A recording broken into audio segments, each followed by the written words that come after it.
प्रश्न सोडवायचे, ज्याचा उल्लेख त्यामध्ये विमानाच्या बाबतीमध्ये, विमानतळाच्या बाबतीमध्ये, रेल्वेच्या बाबतीमध्ये आजच आम्ही वैष्णवी साहेबांशी बोललो, आजच मुरलीधर मोहोळ साहेबांशी बोललो.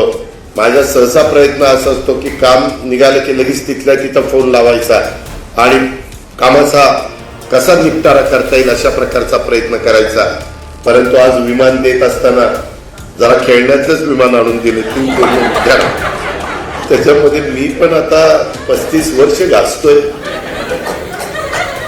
विमानतळाचा कार्यक्रम असल्यावर विमान कशा प्रकारचं असतं, ट्रॅक्टरचा कार्यक्रम असल्यावर ट्रॅक्टर कशा प्रकारचा असतो, खेळण्यातला कसा असतो आणि देण्याचं कसं असतो. पण हरकत नाही, म्हणतील स्वामी म्हणतील दिला तर दिला, पर माझीच काढतो मी, तसं काही नाहीये.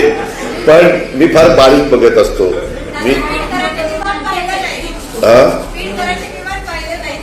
अगं वर जरी बघितलं की विमान दिसतंय, नाही पाहिलं काय